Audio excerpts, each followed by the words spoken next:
Welcome to express TV. జిల్లా వ్యాప్తంగా చోరీలకు పాల్పడుతున్న ముగ్గురు ఘరానా దొంగలను ప్రకాశం జిల్లా గిద్దలూరు పోలీసులు అదుపులోకి తీసుకున్నారు. గత నెల 23వ తేదీన గిద్దలూరు పట్టణంలోని వెంకటేశ్వర స్వామి ఆలయంలో దొంగలు 10 కేజీల వెండి ఆభరణాలను చోరీ చేశారు. కేసు నమోదు చేసిన పోలీసులు తమదైన శైలిలో విచారణ చేపట్టి చోరీకి పాల్పడ్డ ముగ్గురు దొంగలను అదుపులోకి తీసుకున్నట్లు డీఎస్పీ నాగరాజు మీడియా సమావేశంలో తెలిపారు. ఈసీ మనీకి అలవాటు పడ్డ శివారెడ్డి, ప్రవీణ్, ప్రదీప్ అనే వ్యక్తులు దొంగతనాలు చేసేందుకు పూనుకున్నట్లు డీఎస్పీ నాగరాజు అన్నారు. దొంగలించబడ్డ వెంకటేశ్వర స్వామి 10 కేజీల వెండి ఆభరణాలలో 8 కేజీల వెండి ఆభరణాలు రికవరీ చేశామని, అలానే నిందితుల వద్ద నుంచి ద్విచక్ర వాహనం, 3 మొబైల్ ఫోన్లు, 1500 గ్రాముల గంజాయిని స్వాధీనం చేసుకున్నామని డీఎస్పీ నాగరాజు వెల్లడించారు. నిందితులను కోర్టులో ప్రవేశపెట్టి నిందితులను రిమాండ్కు తరలిస్తున్నట్లు డీఎస్పీ తెలిపారు.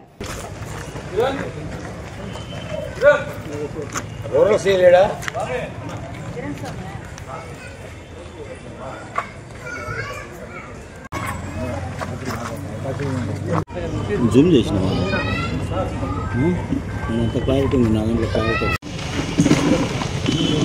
గత నెల అక్టోబర్ 23వ తారీఖు మన రాచర్ల రోడ్డులోని వెంకటేశ్వర స్వామి టెంపుల్లో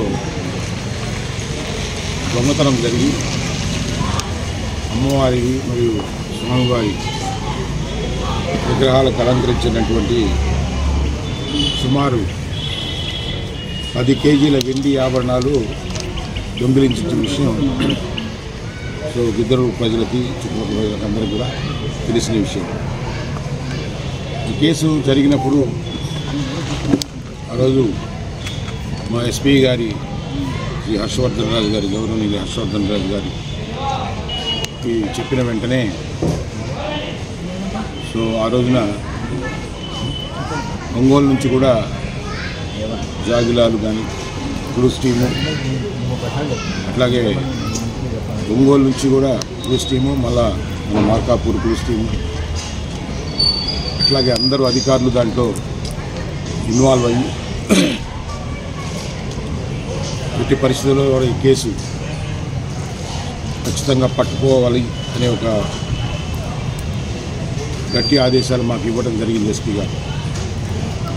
ఆ రోజు నేను కూడా హుటాహుటిన వచ్చి నేరస్థలం పరిశీలించడం జరిగింది. దాని తర్వాత మాకు అందుబాటులో ఉండే అన్ని కోణాల్లో కూడా ఈ కేసుని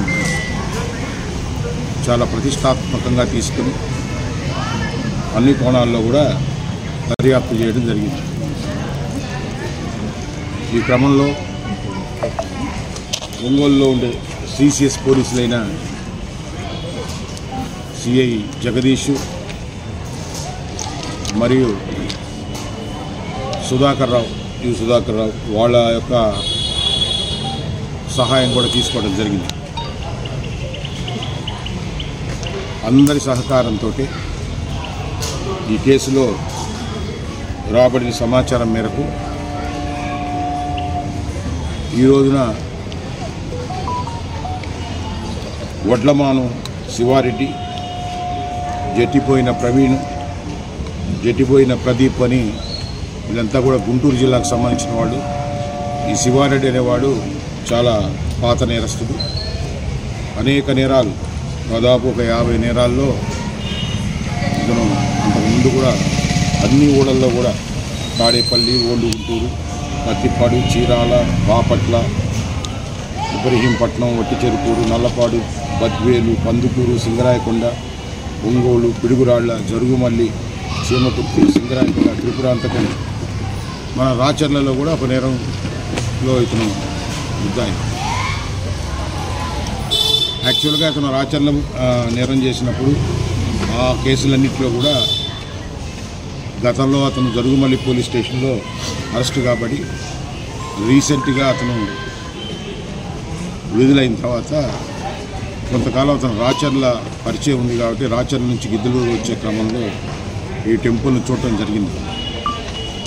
ఈ టెంపుల్లో దొంగతనం చేయాలని నిర్ణయించుకుని జైలు నుంచి బయటకు వచ్చిన తర్వాత ఈ టెంపుల్ని అతను టార్గెట్ చేయడం జరిగింది. ఈ కేసులో ఇతను ముద్దాయి అని మేము ముందుగానే గుర్తించి ఇతన్ని ట్రాక్ చేయడం జరిగింది. సో ఆ క్రమంలోనే ఈరోజు గిద్దలూరు వచ్చినప్పుడు సో ఆ సమాచారం మన సిఐ సురేష్ మరియు వాళ్ళ సిబ్బందికి తెలియటంతో ఈరోజు అతన్ని అరెస్ట్ చేసి వాళ్ళ దగ్గర నుంచి సుమారు 8 కేజీల వెండిని స్వాధీనం చేసుకోవటం జరిగింది. వీళ్ళు ఒక 5 కేజీలు ఇంకా ఇక్కడ కొంత దాచుకొని ఇంకొక 5 కేజీలు అతను తీసుకెళ్ళి దాంట్లో ఒక 3 కేజీలు ఒక మిషన్ కొని వెండి కొరిగిచ్చే మిషన్ అది ఆన్లైన్లో కొన్నారు. దాంట్లో కరిగించి ఇందులో ఇంకొక నాగరాజుని ఇంకొక వ్యక్తి కూడా ఇన్వాల్వ్ అయి ఉన్నాడు. సో ఆ నాగరాజు ఇంకా పట్టుబడలేదు. అతని దగ్గర ఇంకా కూడా కొంత రికవరీ ఉంది, 1 కేజీ రికవరీ. సో కొంత అమ్ముకొని ఈ సెల్ ఫోన్లు ఒక 3 సెల్ ఫోన్లు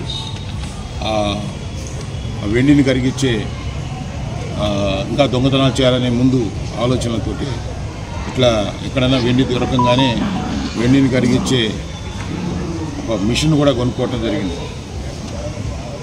ఈ కేసులో ప్రతిష్టాత్మకంగా పనిచేసి ప్రతి ఒక్కరికి క్రైమ్ పోలీసులు, ఒంగోలు క్రైమ్ పోలీసులకైనా అట్లాగే గిద్దలూరు పోలీసులకి దీంట్లో ప్రతిఫలం చాటినటువంటి ప్రతి ఒక్కరికి కూడా గౌరవనీయులు శ్రీ ఎస్పీ గారైనటువంటి హర్షవర్ధన్ రాజు గారి ఆదేశాల మేరకు ప్రతి ఒక్కరిని కూడా నేను మనస్ఫూర్తిగా అభినందిస్తున్నాను.